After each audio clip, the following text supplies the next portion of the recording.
What's up, guys? It's your boy Frosty bringing you a brand new video today, and today we're going to be talking about pursuing a competitive Call of Duty career. So there might be a lot of young kids like me at the age of ranging between 12 to maybe 18 years old that probably aren't pro by now. But if you are about 18, 19 years old, to be honest with you, I would say get the fuck out of here and start living your fucking life, because at this age you need to start worrying about other shit. You know what I mean? But for kids my age, like 14, 15, 16, you still got a good amount of time ahead of you to pursue competitive Call of Duty career. So yeah, so let's start it off. So I mean, if you've been watching a lot of videos pertaining to this certain subject, a lot of them might say, oh, start doing GBs, UMGs, Twitter tournaments, many like other tournaments, including GB tournaments, you know, stuff like that. I mean, I agree with them in every single way. They are entirely correct. But obviously you can't go pro by yourself, so you need to be open and try to find new people that click with you in game and out of the game. You know what I mean? Like people that you can actually be friends with outside. You know what I mean? So for example, if you guys go to an event or something, you guys won't be dickheads to each other when you guys aren't playing, and you guys won't win like that. I tell you guys, I mean, it's not all about skill. I mean, most people might think like that, but it really isn't. Trust me when I tell you. You can literally go far in a tournament with just, obviously you need skill, but with chemistry that helps a lot, like 100 times more.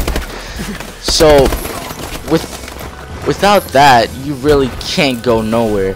And other things, you also need an organization. Without that, no funding, you won't be able to go nowhere at this age, because one, you don't get paid. Two, unless your parents support you like 100% and pay for your plane tickets or Twitter tournaments, like if you need an entry fee or shit like that, then I tell you now, you need an organization to fund you, because without that you really aren't going nowhere. I mean, I'm still in the process of finding one, to be straight up with you, but it's a hassle. Trust me, I've gone through it. I've wanted to go to tournaments but can't, because my fucking parents won't fucking pay for my fucking ticket to go to fucking events. So yeah, I'm fucking pissed at that moment. So yeah, that's a big thing. And you need there's a lot of equipment that you would need to compete with the best. One, you need a scuff. I'll tell you that right now. Without a scuff, especially in this game, Advanced Warfare, all this jumping and shit, you need a scuff for a fact. Two, you need Astros. I prefer the A40s, and I think most pros prefer the A40s, because they are, one, I don't even think you're allowed to bring wireless headsets, which are the A50s, to events. I'm sure, and their A40s are a really good headset. Good mix amp, not a complex mix amp, really simple. So yeah, and then three, you need monitors. BenQ monitor would probably be the best. The reaction time on that is insanely well. I have a lot of friends that have that and told me their experiences with that, how much it helps them and stuff like that. And another tip is to even when you're losing or when you're down, always keep your head up. There's always, unless it's mathematically impossible, you can still come back, you know. And still, that just brings you down entirely. That's like, trust me, I've gone through it.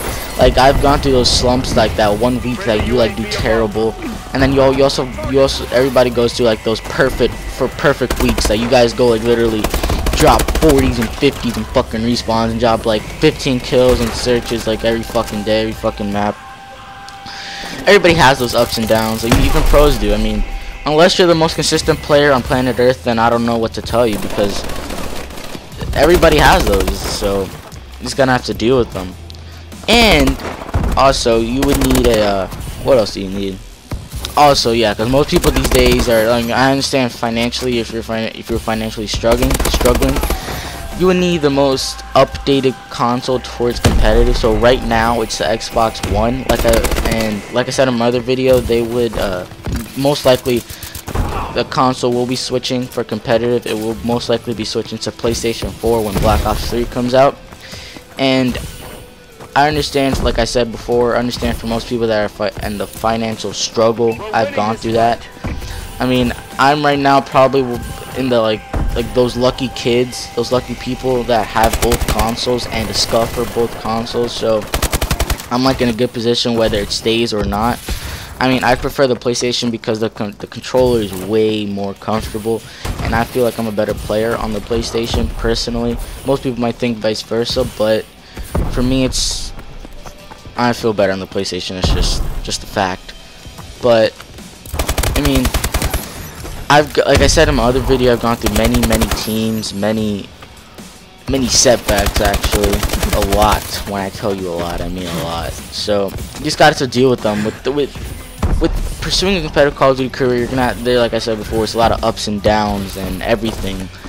And as a player, you're gonna have to get used to that and know how to take it in maturely, not like a bitch. Because trust me, there are kids out there and people and players that just have a bad temper, and when they get dropped, they just can't handle it. Just probably like rip their fucking hairs out, probably about to rip their balls off or something like that. You know what I mean? But I'm not like that. You know what I mean? Like if I get dropped, I know it's for a reason. It was for like I would probably do it if I was in their perspective. If I was in their shoes, I'd probably drop myself too at that moment because I know I would probably be doing terrible to drop me.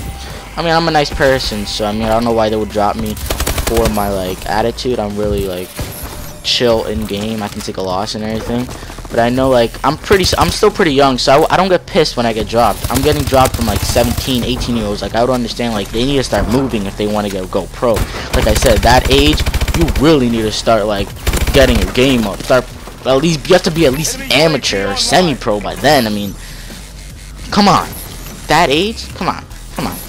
You need to at least be semi-pro. But for me, 14 years old, I'm pretty chill.